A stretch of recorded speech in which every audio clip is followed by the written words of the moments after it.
The Wonderful Wizard of Oz by L. Frank Baum. Chapter 7. The Journey to the Great Oz. They were obliged to camp out that night under a large tree in the forest, for there were no houses near. The tree made a good thick covering to protect them from the dew, and the Tin Woodman chopped a great pile of wood with his axe, and Dorothy built a splendid fire that warmed her and made her feel less lonely. She and Toto ate the last of their bread, and now she did not know what they would do for breakfast. "If you wish," said the lion, "I will go into the forest and kill you a deer. You can roast it by the fire, since your tastes are so peculiar that you prefer cooked food, and then you will have a very good breakfast." "Don't, please don't," begged the Tin Woodman. "I should certainly weep if you killed a poor deer, and then my jaws would rust again." But the lion went away into the forest and found his own supper, and no one ever knew what it was, for he didn't mention it. And the Scarecrow found a tree full of nuts and filled Dorothy's basket with them, so that she would not go hungry for a long time. She thought this was very kind and thoughtful of the Scarecrow, but she laughed heartily at the awkward way in which the poor creature picked up the nuts.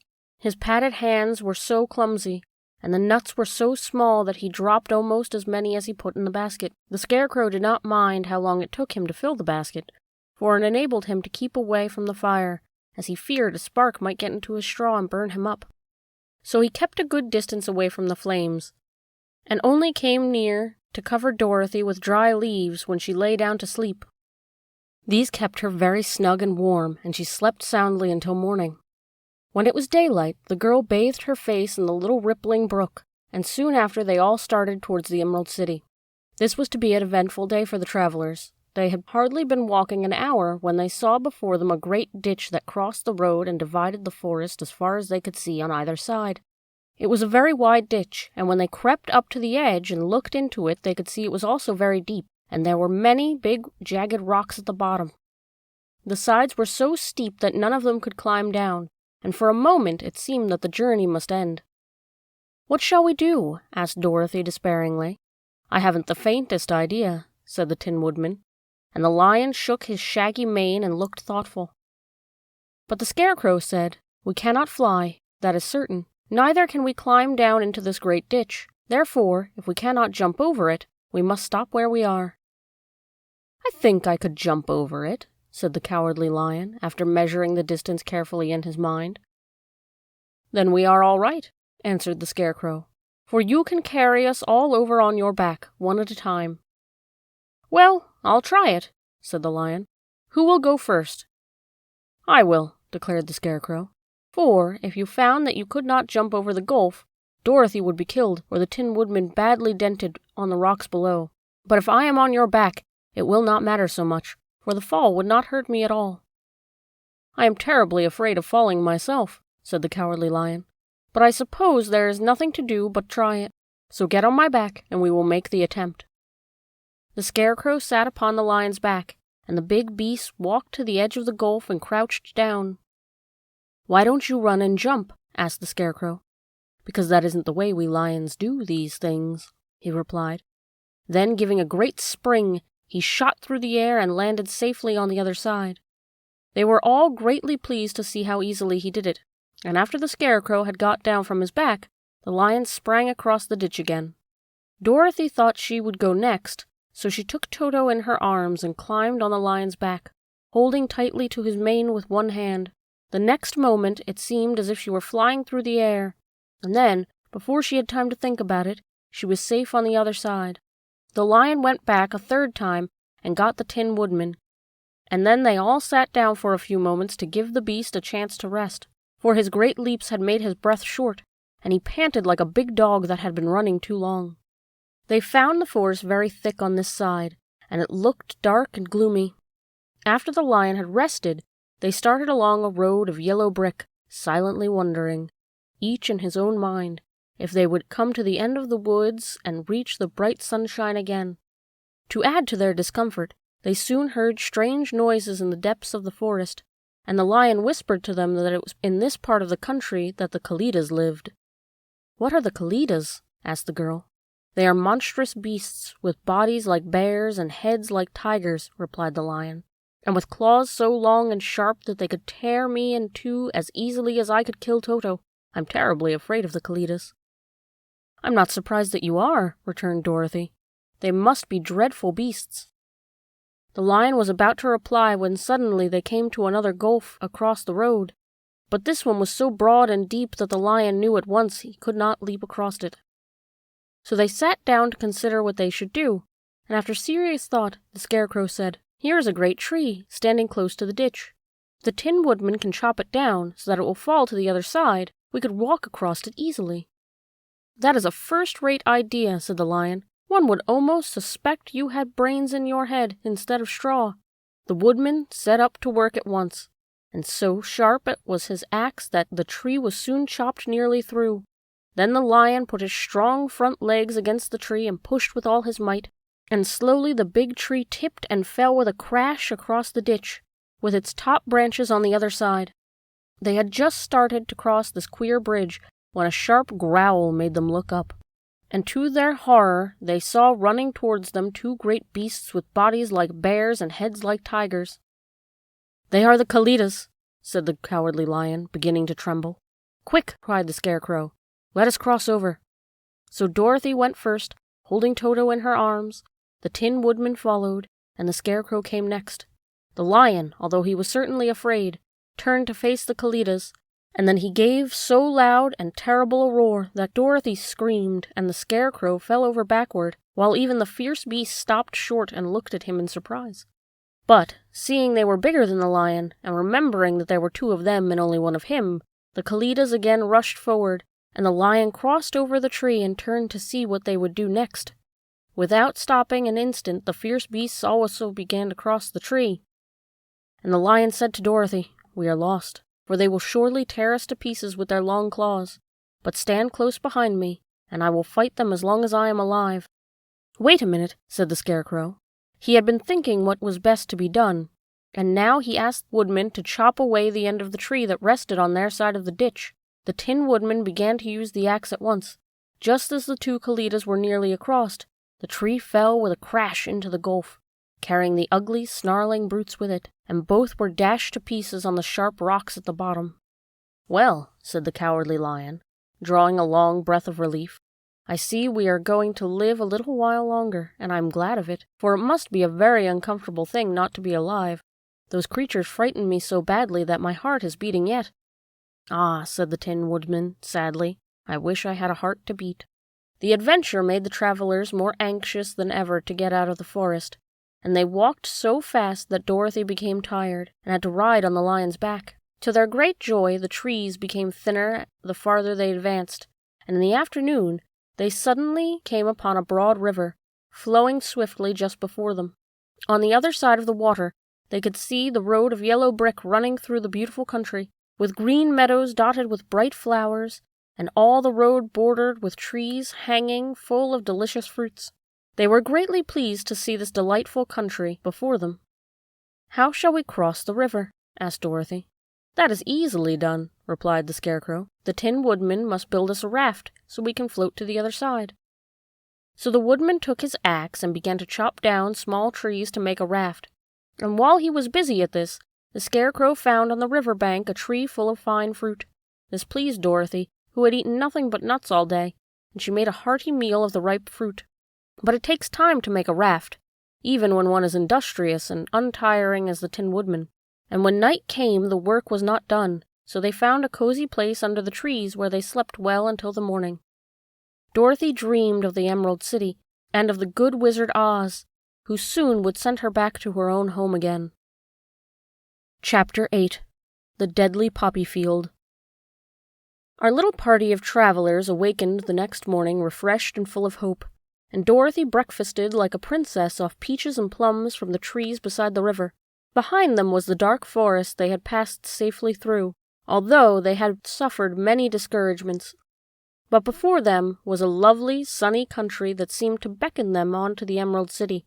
To be sure, the broad river now cut them off from this beautiful land, but the raft was nearly done, and after the Tin Woodman had cut a few more logs and fastened them together with wooden pins, they were ready to start. Dorothy sat down in the middle of the raft and held Toto in her arms. When the Cowardly Lion stepped upon the raft, it tipped badly, for he was big and heavy, but the Scarecrow and the Tin Woodman stood upon the other end to steady it, and they had long poles in their hands to push the raft through the water.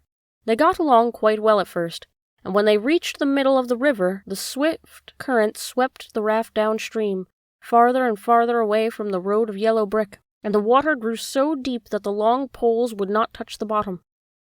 "This is bad," said the Tin Woodman, "for if we cannot get to the land, we shall be carried into the country of the Wicked Witch of the West, and she will enchant us and make us her slaves.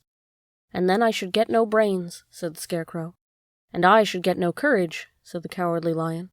"And I should get no heart," said the Tin Woodman. "And I should never get back to Kansas," said Dorothy.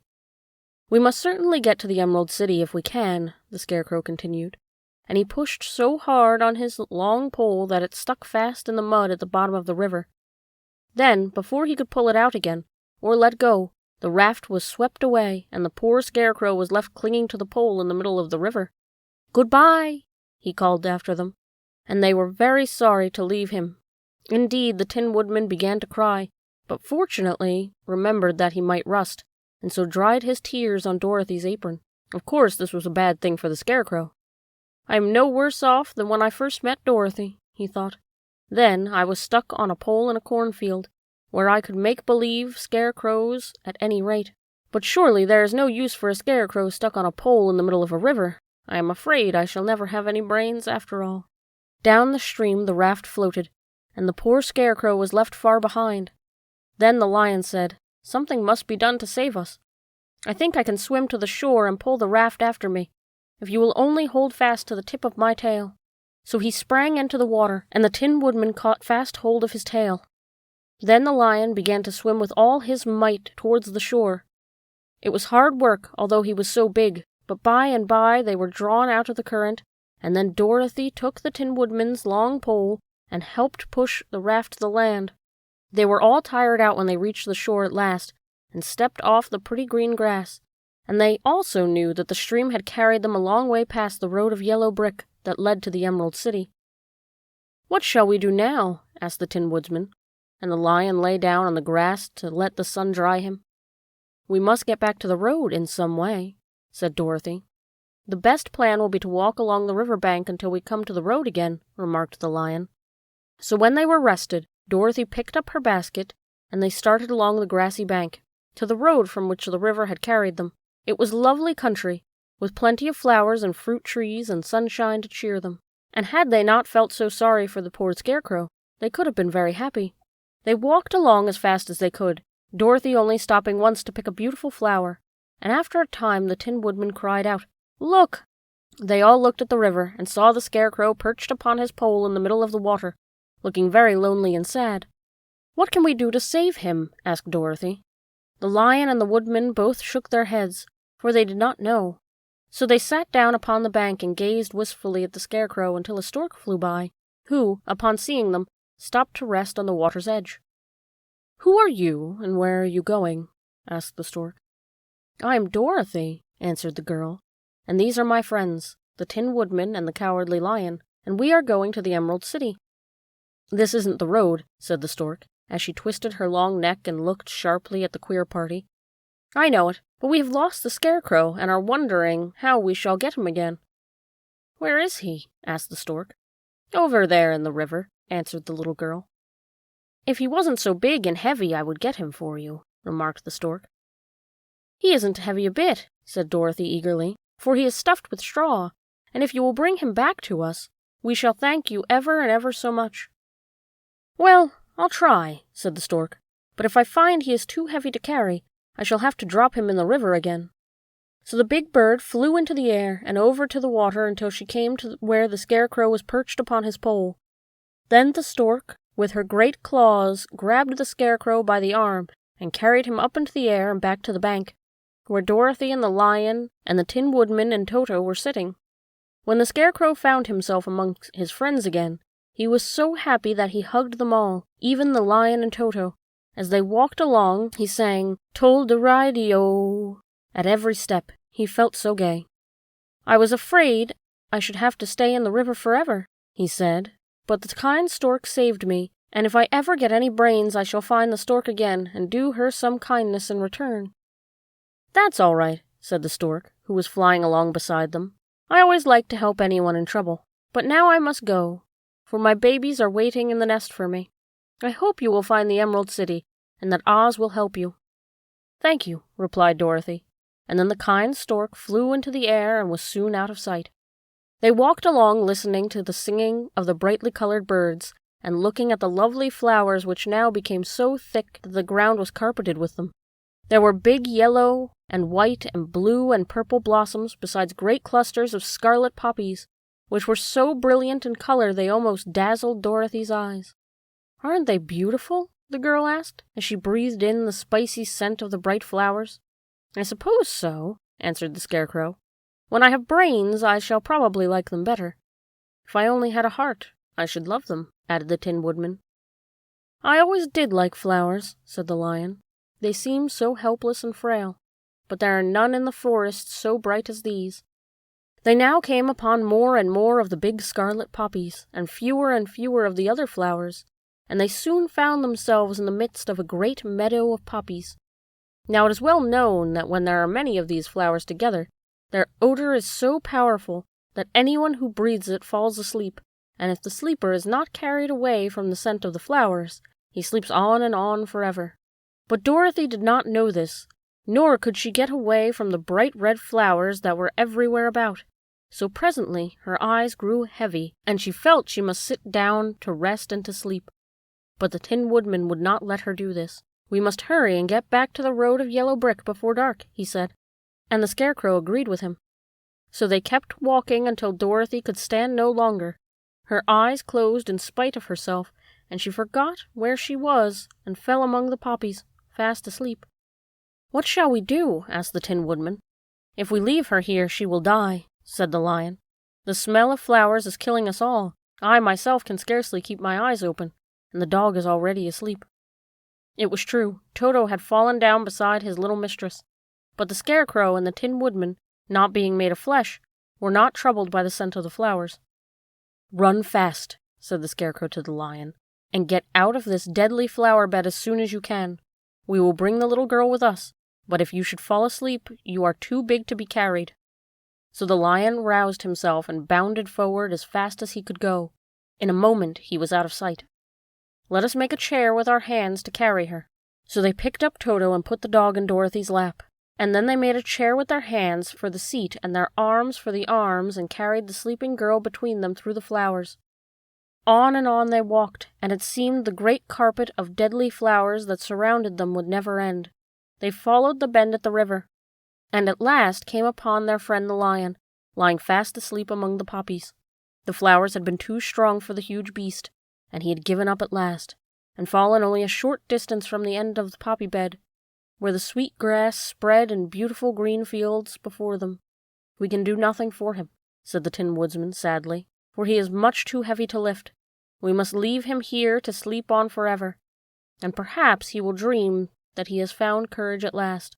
"I'm sorry," said the Scarecrow. "The Lion was a very good comrade for one so cowardly. But let us go on." They carried the sleeping girl to the pretty spot beside the river, far enough from the poppy field to prevent her breathing any more of the poison of the flowers, and here they laid her gently on the soft grass, and waited for the fresh breeze to waken her. Chapter 9. The Queen of the Field Mice. "We cannot be far from the road of yellow brick now," remarked the Scarecrow, as he stood beside the girl, "for we have come nearly as far as the river carried us away." The Tin Woodman was about to reply when he heard a low growl, and turning his head, which worked beautifully on hinges, he saw a strange beast come bounding over the grass towards them. It was, indeed, a great yellow wildcat, and the Woodman thought it must be chasing something, for its ears were lying close to its head, and its eyes were wide open, showing 2 rows of ugly teeth, while its red eyes glowed like balls of fire. As it came nearer, the Tin Woodman saw that running before the beast was a little gray field mouse, and although he had no heart, he knew it was wrong for the wildcat to try to kill such a pretty, harmless creature. So the Woodman raised his axe, and as the wildcat ran by, he gave it a quick blow to cut that beast's head clean off from its body, and it rolled over at its feet in 2 pieces. The field mouse, now that it was freed from its enemy, stopped short, and coming slowly up to the woodman, it said, in a squeaky little voice, "Oh, thank you ever so much for saving my life." "Don't speak of it, I beg of you," replied the woodman. "I have no heart, you know, so I am careful to help all those who need a friend, even if it happens to be only a mouse." "Only a mouse!" cried the little animal indignantly. "Why, I am a queen, the queen of all the field mice." "Oh, indeed," said the woodman, making a bow. "Therefore you have done a great deed, and as well as a brave one, in saving my life," added the queen. At that moment, several mice were seen running up as fast as their little legs could carry them, and when they saw their queen, they exclaimed, "Oh, your majesty, we thought you would be killed. How did you manage to escape the great wildcat?" They all bowed so low to the little queen that they almost stood upon their heads. "This funny tin man," she answered, "killed the wildcat and saved my life, so hereafter you must all serve him and obey his slightest wish." "We will!" cried all the mice in a shrill chorus. And then they scampered in all directions, for Toto had wakened in his sleep, and seeing all these mice around him, he gave one bark of delight and jumped right into the middle of the group. Toto had always loved to chase mice when he lived in Kansas, and he saw no harm in it. But the Tin Woodman caught the dog in his arms and held him tight, while he called to the mice, come back, Toto shall not hurt you." At this, the queen of the mice stuck her head out from underneath a clump of grass and asked in a timid voice, "Are you sure he will not bite us?" "I will not let him," said the woodman, "so do not be afraid." One by one the mice came creeping back, and Toto did not bark again, although he tried to get out of the woodsman's arms, and would have bitten him had he not known very well he was made of tin. Finally, one of the biggest mice spoke. "Is there anything we can do," it asked, "to repay you for saving the life of our queen?" "Nothing that I know of," answered the woodman. But the Scarecrow, who had been trying to think, but could not because his head was stuffed with straw, said quickly, "Oh, yes, you can save our friend, the Cowardly Lion, who is asleep in the poppy bed."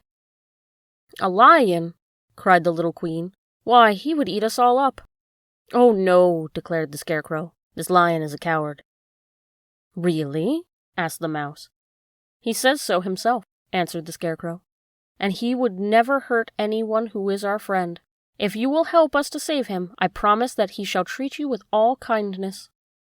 "Very well," said the queen. "We trust you. But what shall we do?"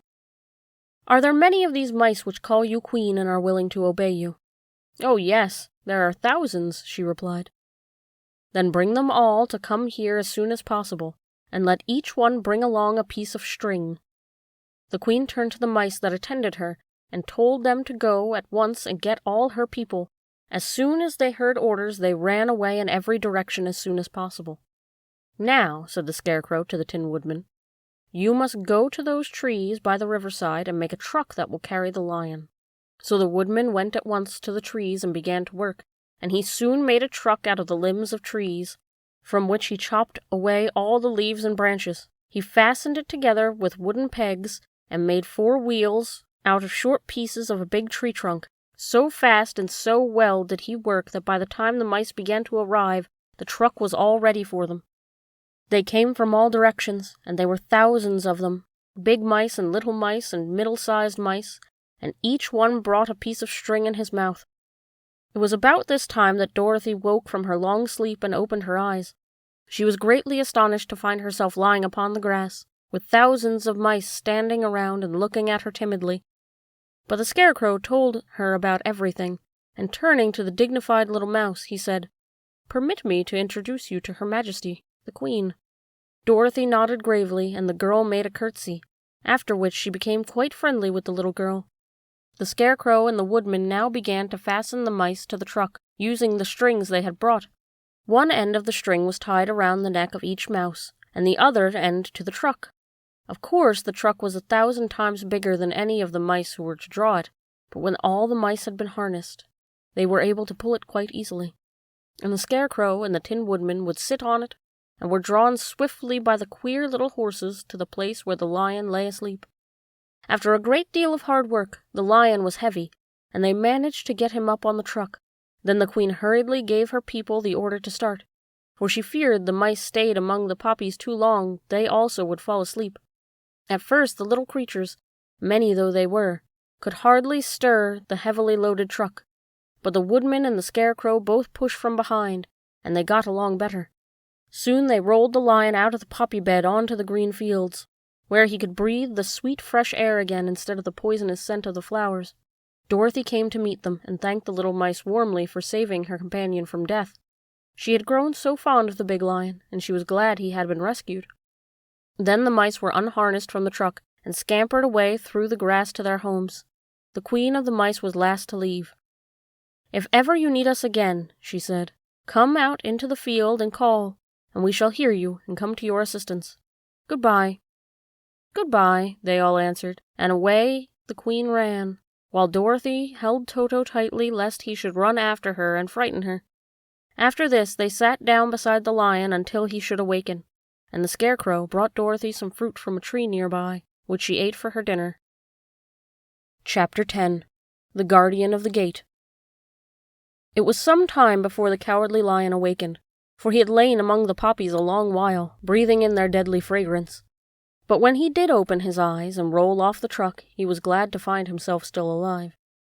"I ran as fast as I could," he said, sitting down and yawning, "but the flowers were too strong for me. How did you get me out?" Then they told him of the field mice, and how they had generously saved him from death. And the Cowardly Lion laughed and said, "I have always thought myself very big and terrible, yet such little things as flowers came near to killing me, and such small animals as mice have saved my life. How strange it all is! But, comrades, what shall we do now?" "We must journey on until we find the road of yellow brick again," said Dorothy, "and then we can keep on to the Emerald City."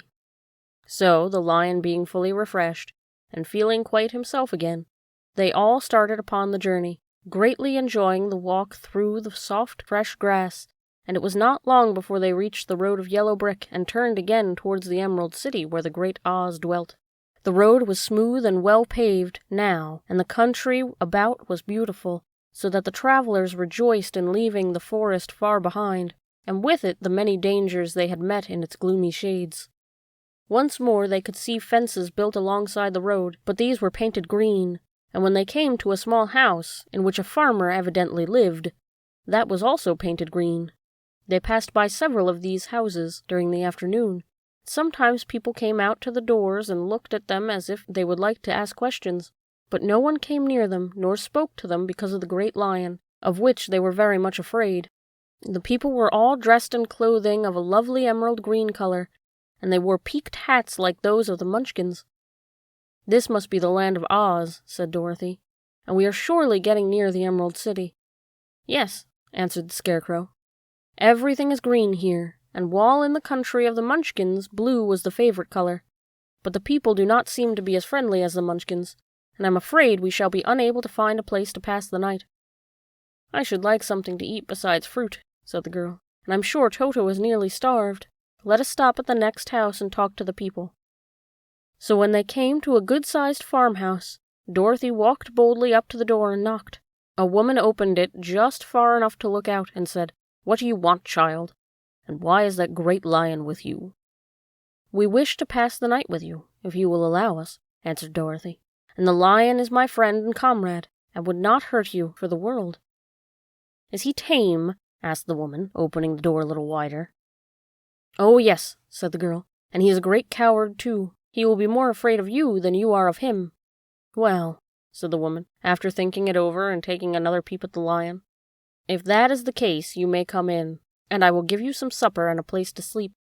So they all entered the house, where there were, besides the woman, 2 children and a man. The man had hurt his leg, and was lying on the couch in a corner. They seemed greatly surprised to see so strange a company, and while the woman was busy laying the table, the man asked, "Where are you all going?" "To the Emerald City," said Dorothy, "to see the great Oz." "Oh, indeed!" exclaimed the man. "Are you sure that Oz will see you?" "Why not?" she replied. "Why, it is said that he never lets anyone come into his presence. I have been to the Emerald City many times, and it is a beautiful and wonderful place, but I have never been permitted to see the great Oz. Nor do I know of any living person who has seen him." "Does he never go out?" asked the Scarecrow. Never. He sits day after day in the great throne room of his palace, and even those who wait upon him do not see him face to face." "What is he like?" asked the girl. "This is hard to tell," said the man thoughtfully.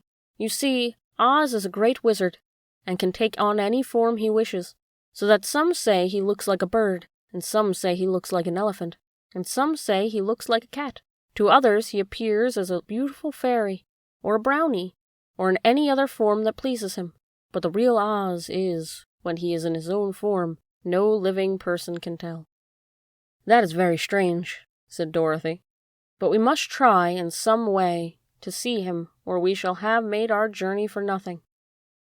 "Why do you wish to see the terrible Oz?" asked the man. "I want him to give me some brains," said the Scarecrow eagerly. "Oh, Oz could do that easily enough," declared the man. "He has more brains than he needs." "And I want him to give me a heart," said the Tin Woodman. "That will not trouble him," continues the man, "for Oz has a large collection of hearts, of all shapes and sizes." "And I want him to give me courage," said the Cowardly Lion. "Oz keeps a great pot of courage in his throne room," said the man, "which he has covered with a golden plate to keep it from running over. He will be glad to give you some." "And I want him to send me back to Kansas," said Dorothy. "Where is Kansas?" asked the man with a surprise. "I don't know," replied Dorothy sorrowfully, "but it is my home, and I'm sure it's somewhere." "Very likely. Well, Oz can do anything, so I suppose he will find Kansas for you.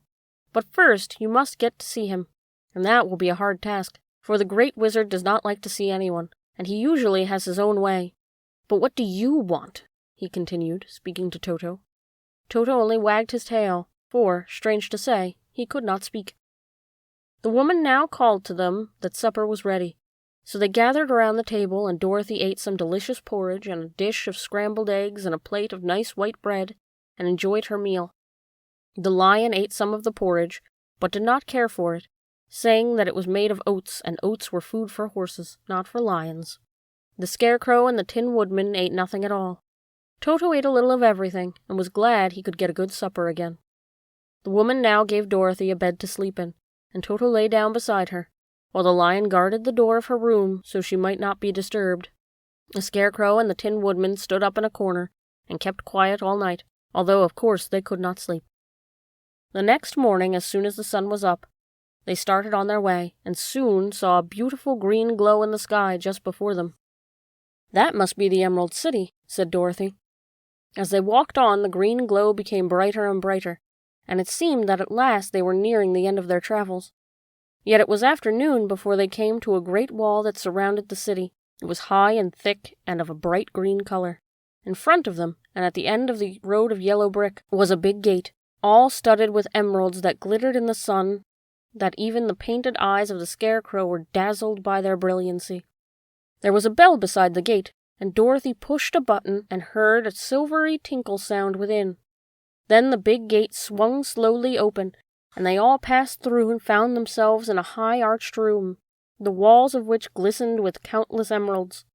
Before them stood a little man about the same size as the Munchkins. He was clothed all in green, from his head to his feet, and even his skin was of a greenish tint. At his side was a large green box. When he saw Dorothy and her companions, the man asked, "What do you wish in the Emerald City?" "We came here to see the Great Oz," said Dorothy. The man was so surprised at this answer that he sat down to think it over. "It has been many years since anyone has asked to see Oz," he said, shaking his head in perplexity. "He is powerful and terrible, and if you come on an idle or foolish errand to bother the wise reflections of the Great Wizard, he might be angry and destroy you all in an instant." "But it is not a foolish errand, nor an idle one," replied the Scarecrow. "It is important, and we have been told that Oz is a good wizard." "So he is," said the Green Man, "and he rules the Emerald City wisely as well. But to those who are not honest, or those who approach him from curiosity, he is most terrible, and few have ever dared to ask to see his face.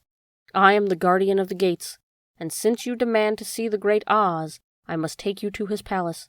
But first you must put on the spectacles." "Why?" asked Dorothy. "Because if you do not wear spectacles, the brightness and glory of the Emerald City would blind you. Even those who live in the city must wear spectacles night and day. They are all locked on, for Oz so ordered it when the city was first built, and I have the only key that will unlock them." He opened the big box, and Dorothy saw that it was filled with spectacles of every size and shape. All of them had green glasses in them. The guardian of the gates found a pair that would fit Dorothy, and put them over her eyes. There were 2 golden bands fastened to them that passed around the back of her head, where they locked together by a little key that was at the end of a chain the guardian of the gates wore around his neck. When they were on, Dorothy could not take them off had she wished, but of course she did not wish to be blinded by the glare of the Emerald City, so she did nothing. Then the Green Man fitted spectacles for the Scarecrow and the Tin Woodman and the Lion, and even on little Toto, and all were locked fast with the key. Then the guardian of the gates put on his own glasses and told them he was ready to show them to the palace. Taking a big golden key from the peg on the wall, he opened another gate, and they all followed him through the portal into the streets of the Emerald City. Chapter 11. The Wonderful City of Oz. Even with eyes protected by the green spectacles, Dorothy and her friends were at first dazzled by the brilliancy of the wonderful city. The streets were lined with beautiful houses all built of green marble and studded everywhere with sparkling emeralds. They walked over the pavement of the same green marble, and where the blocks were joined together there were rows of emeralds set closely and glittering in the brightness of the sun. The window panes were of green glass. Even the sky above the city had a green tint, and the rays of the sun were green. There were many people, men, women, and children, walking about, and these were all dressed in green clothes and had greenish skins. They looked at Dorothy and her strangely assorted company with wondering eyes, and the children all ran away and hid behind their mothers when they saw the lion, but no one spoke to them. Many shops stood in the street, and Dorothy saw that everything in them was green. Green candy and green popcorn were for sale, as well as green shoes, green hats, and green clothes of all sorts. At one place a man was selling green lemonade, and when the children bought it, Dorothy could see that they paid for it with green pennies. There seemed to be no horses nor animals of any kind. The men carried things around in little green carts, which they pushed before them. Everyone seemed happy and contented and prosperous. The guardian of the gates led them through the streets until they came to the big building, exactly in the middle of the city, which was the Palace of Oz, the Great Wizard. There was a soldier before the door, dressed in a green uniform, wearing a long green beard. "Here are strangers," said the guardian of the gates to him, "and they demand to see the Great Oz." "Step inside," answered the soldier, "and I will carry your message to him." So they passed through the palace gates, and were led into a big room with green carpet and a lovely green furniture set with emeralds. The soldier made them all wipe their feet upon a green mat before entering the room, and when they were seated, he said politely, "Please make yourselves comfortable while I go to the door of the throne room and tell Oz you are here." They had to wait a long time before the soldier returned. When at last he came back, Dorothy asked, "Have you seen Oz?" "Oh, no," returned the soldier. "I have never seen him. But I spoke to him, and he sat behind his screen and gave him your message. He said he will grant you an audience, if you so desire, but each one of you must enter his presence alone, and he will admit but one each day. Therefore, as you must remain in the palace for several days, I will have you shown to rooms where you may rest in comfort after your journey." "Thank you," replied the girl. "That is very kind of Oz." The soldier now blew upon a green whistle, and at once a young girl, dressed in a pretty green silk gown, entered the room. She had lovely green hair and green eyes. She bowed low before Dorothy as she said, "Follow me, and I will show you to your room." So Dorothy said goodbye to all her friends except Toto, and taking the dog in her arms, followed the green girl through several passages and up 3 flights of stairs until they came to a room at the front of the palace. It was the sweetest little room in the world, with a soft, comfortable bed that had sheets of green silk and green velvet counterpane. There was a tiny fountain in the middle of the room that shot a spray of green perfume into the air, to fall back into beautifully carved green marble basin. Beautiful green flowers stood in the windows, and there was a shelf with a low row of green books. When Dorothy had time to open these books, she found them full of queer green pictures that made her laugh. They were so funny. In a wardrobe were many green dresses made of silk and satin and velvet, and all of them fitted Dorothy exactly. "Make yourself perfectly at home," said the green girl, and if you wish for anything, ring the bell. Oz will send for you tomorrow morning." She left Dorothy alone and went back to the others. These she also led to rooms. Each one of them found himself lodged in a very pleasant part of the palace. Of course, this politeness was wasted on the Scarecrow, for when he found himself alone in his room, he stood stupidly in one spot, just within the doorway, to wait until morning. It would not rest him to lie down, and he could not close his eyes, so he remained all night staring at a little spider which was weaving its web in the corner of the room, just as if it were not one of the most wonderful rooms in the world. The Tin Woodman lay down on his bed from force of habit, for he remembered when he was made of flesh, but not being able to sleep, he passed the night moving his joints up and down to make sure they kept in good working order. The Lion would have preferred a bed of dried leaves in the forest, and did not like being shut up in a room, but he had too much sense to let all this worry him. So he sprang up onto the bed, and rolled himself up like a cat, and purred himself asleep in a moment. The next morning, after breakfast, the Green Maiden came to fetch Dorothy, and she dressed her in one of the prettiest gowns, made of green brocaded satin. Dorothy put on a green silk apron, and tied a green ribbon around Toto's neck, and they started for the throne room of the Great Oz. First they came to a great hall in which there were many ladies and gentlemen of the court, all dressed in rich costumes. These people had nothing to do but talk to each other, and they always came to wait outside the throne room every morning, although they were never permitted to see Oz. As Dorothy entered, they looked at her curiously, and one of them whispered, "Are you really going to look upon the face of Oz the Terrible?" "Of course," answered the girl, "if he will see me." "Oh, he will see you," said the soldier who had taken her message to the wizard, "although he does not like to have people ask to see him. Indeed, at first he was angry and said that I should send you back where you came from. Then he asked me what you looked like, and when I mentioned your silver shoes, he had very much interest. At last I told him about the mark on your forehead, and he decided he would admit you to his presence." Just then a bell rang, and the green girl said to Dorothy, "That is the signal. You must go into the throne room alone." She opened the little door, and Dorothy walked boldly through and found herself in a wonderful place. It was a big round room with high arched roof, and the walls and ceilings of the floor were covered with large emeralds set closely together. In the center of the roof was a great light, as bright as the sun, which made the emeralds sparkle in a wonderful manner. But what interested Dorothy most was the big throne of green marble that stood in the middle of the room. It was shaped like a chair and sparkled with gems, as did everything else. In the center of the chair was an enormous head, without a body to support it or any arms or legs whatever. There was no hair upon this head, but it had eyes and a nose and a mouth, and was much bigger than the head of the biggest giant. As Dorothy gazed upon this in wonder and fear, the eyes turned slowly and looked at her sharply and steadily. Then the mouth moved, and Dorothy heard a great voice say, "I am Oz, the Great and Terrible. Who are you, and why do you seek me?" It was not such an awful voice as she had expected it to come from the big head, so she took courage and answered, "I am Dorothy, the small and meek. I have come to you for help." The eyes looked at her thoughtfully for a moment. Then said the voice, "Where did you get the silver shoes?" "I got them from the Wicked Witch of the East, when my house fell on her and killed her," she replied. "Where did you get the mark upon your forehead?" continued the voice. "This is where the Good Witch of the North kissed me when she bade me goodbye and sent me to you," said the girl. Again the eyes looked at her sharply, and they saw she was telling the truth. Then Oz asked, "What do you wish me to do?" "Send me back to Kansas, where my Aunt Em and Uncle Henry are," she answered earnestly. "I don't like your country, although it is so beautiful, and I am sure Aunt Em would be dreadfully worried over my being away so long." The eyes winked 3 times, and they turned up to the ceiling and down to the floor and rolled around so queerly that they seemed to see every part of the room. And at last they looked at Dorothy again. "Why should I do this for you?" asked Oz. "Because you are strong and I am weak. Because you are a great wizard and I am only a little girl." "But you were strong enough to kill the Wicked Witch of the East," said Oz. "That just happened," returned Dorothy simply. "I could not help it."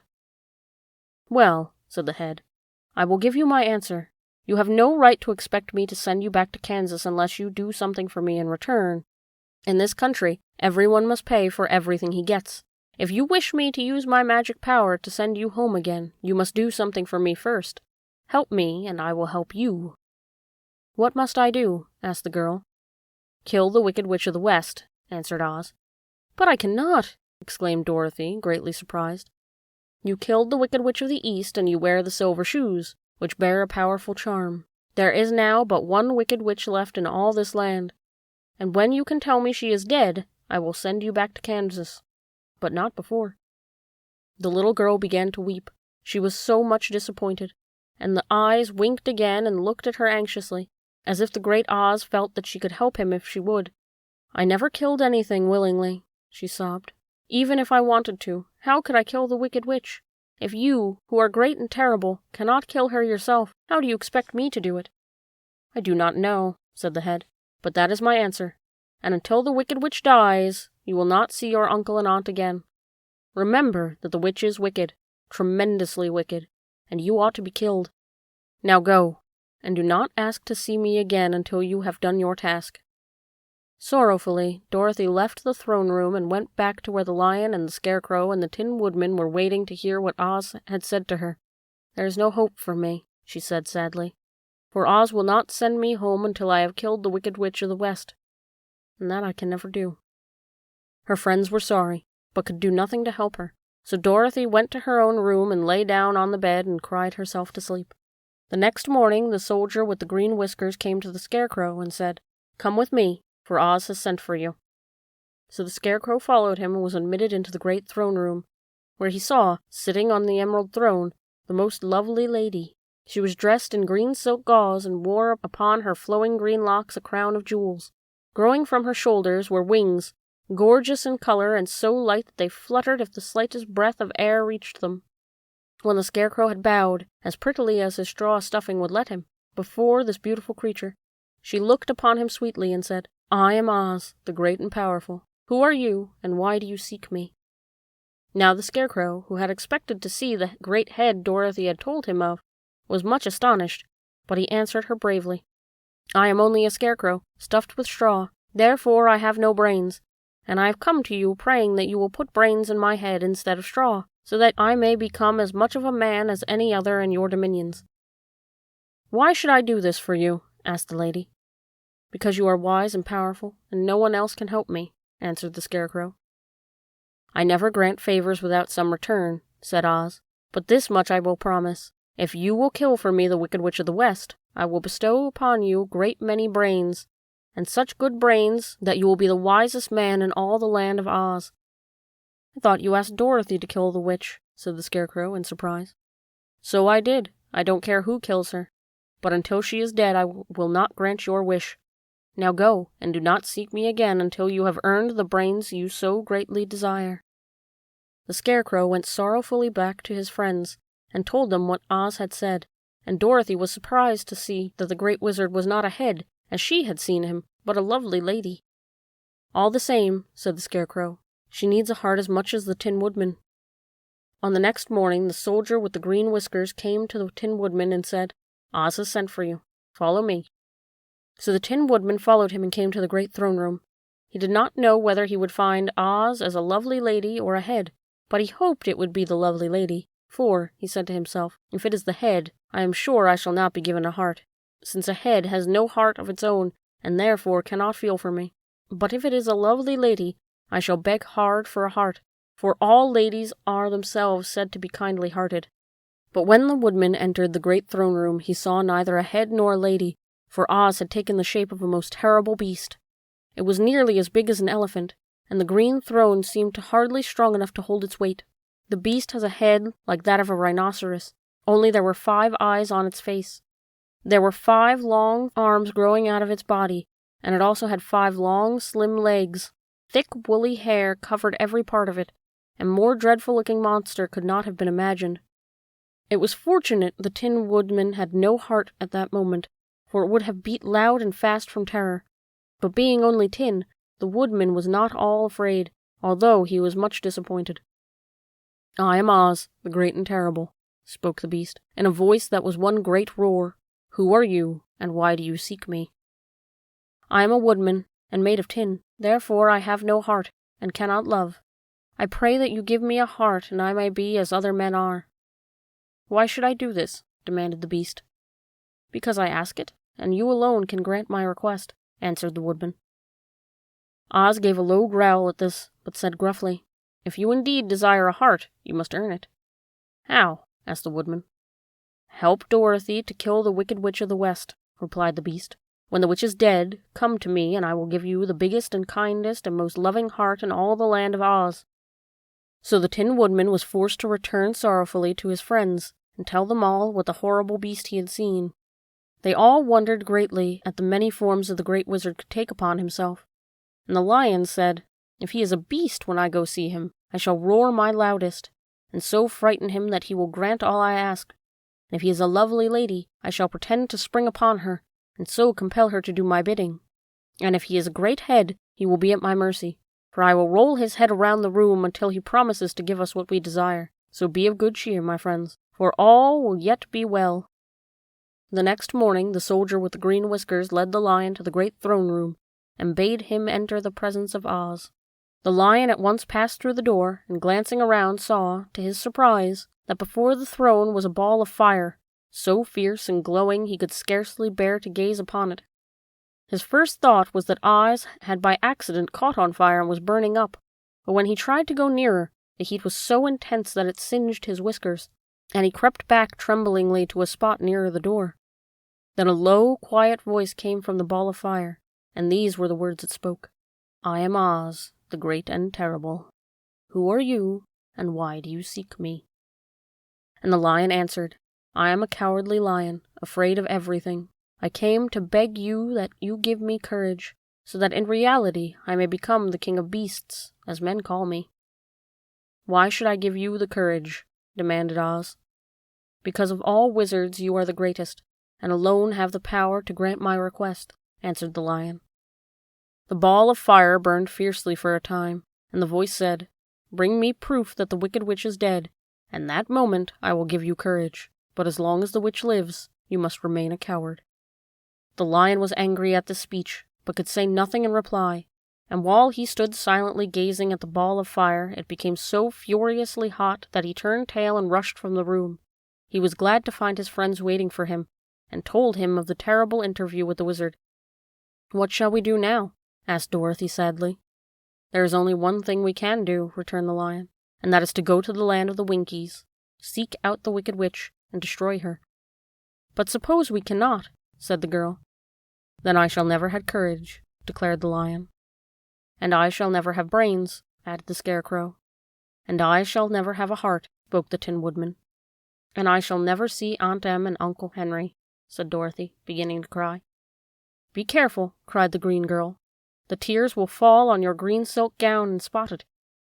So Dorothy dried her eyes and said, "I suppose we must try it. But I am sure I do not want to kill anybody, even to see Aunt Em again." "I will go with you, but I am too much of a coward to kill the witch," said the lion. "I will go too," declared the Scarecrow, "but I shall not be much of a help to you, I am such a fool." "I haven't the heart to harm even a witch," remarked the Tin Woodman, "but if you go, I certainly shall go with you." Therefore it was decided to start upon their journey the next morning, and the woodman sharpened his axe on the green grindstone that had all his joints properly oiled. The Scarecrow stuffed himself with fresh straw, and Dorothy put a new paint on his eyes that he might see better. The green girl, who was very kind to them, filled Dorothy's basket with good things to eat, and fastened a little bell around Toto's neck with a green ribbon. They went to bed quite early and slept soundly until daylight, when they were awakened by the crowing of a green cock that had lived in the backyard of the palace, and the cackling of a hen that had laid a green egg.